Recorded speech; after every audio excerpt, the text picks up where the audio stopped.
Hari ini saya akan membahas materi microeconomics minggu pertama. Ekonomi adalah bagaimana kita bisa membagi sumber daya yang ada. Dengan sumber daya yang terbatas, kita harus mengalokasikannya agar kita bisa mengoptimalkan penggunaan sumber daya. Berdasarkan hal ini, kita bisa membuat keputusan. Dalam membuat keputusan, kita harus memikirkan jumlah dan harga barang yang ingin dibeli dan dijual.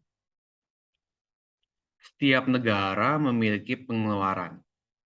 Di Indonesia, kita memiliki pengeluaran seperti anggaran militer yang terbatas, biaya untuk BPJS, subsidi, dan berbagai pengeluaran lainnya. Secara lebih spesifik, kita harus menggaji beberapa karyawan dan tentara. Metode yang digunakan untuk menentukan jumlah gaji menggunakan prinsip ekonomi. Mikroekonomi dan makroekonomi adalah pandangan ekonomi yang berbeda.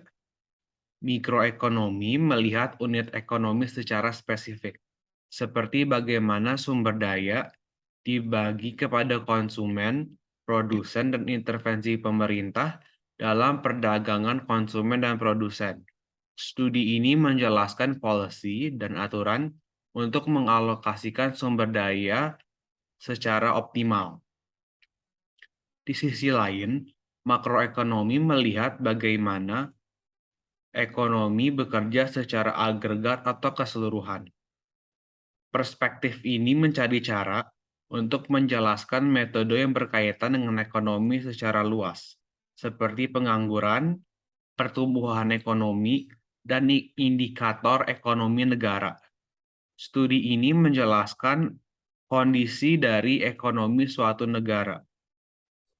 Mikroekonomi berguna untuk membagi sumber daya dengan optimal dan menganalisis pertumbuhan ekonomi yang berdampak kepada kondisi sosial dan ekonomi suatu negara. Terakhir, mikroekonomi berguna untuk menentukan harga barang dan mengoptimalkan produksi.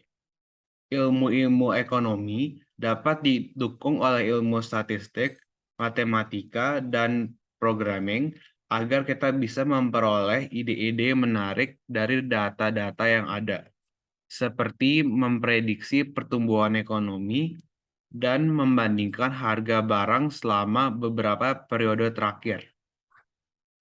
Berikutnya, kita akan membahas mengenai 10 Principles of Microeconomics. Pertama, kita bisa melihat microeconomics dari bagaimana pengambilan keputusan secara individu. Prinsip pertama, kita harus melakukan trade-off. Misalnya, kita mau belajar atau bermain. Kita harus rela mengorbankan salah satu. Kedua, kita harus membayar sejumlah biaya, tapi ada benefit yang didapat. Ketiga, rational people think at the margin. Harga terjangkau dan produk harus berguna. Keempat, orang menginginkan insentif sehingga mereka harus bekerja keras untuk mendapatkannya. Mereka akan mengubah perilaku bila ada insentif. Kita bisa melihat juga dari interaksi antar individu. Prinsip kelima, perdagangan bisa membuat semua orang mendapatkan keuntungan. Prinsip ke-6, pasar atau market bisa mengatur kegiatan ekonomi di mana orang-orang bisa melakukan transaksi penjualan dan pembelian. Hal ini bertujuan untuk mengoptimalkan kemakmuran masyarakat. Ketujuh, pemerintah bisa bercampur tangan dengan kegiatan ekonomi kalau kondisi ekonomi sedang rapuh berdasarkan aturan-aturan yang ada.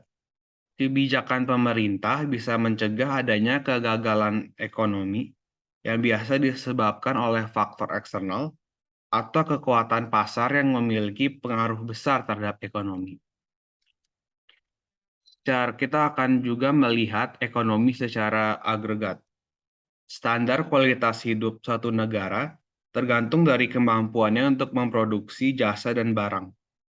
Kualitas hidup tergantung dari jumlah output yang dikeluarkan dan peralatan, kemampuan bekerja, dan kualitas teknologi yang ada. Harga naik ketika pemerintah mencetak uang yang sangat banyak. Inflasi adalah kenaikan harga dari barang-barang yang ada secara keseluruhan. Peristiwa ini terjadi karena jumlah uang yang terlalu banyak menurunkan value of money secara drastis. Terakhir, short-run trade-off between unemployment and inflation. Dalam kurun waktu 1-2 tahun, kebijakan ekonomi akan mendorong inflasi dan pengangguran ke arah yang berbeda. Orang harus melakukan trade-off, dan mereka akan memilih keputusan yang terbaik untuk mereka. Sekian dari saya, terima kasih.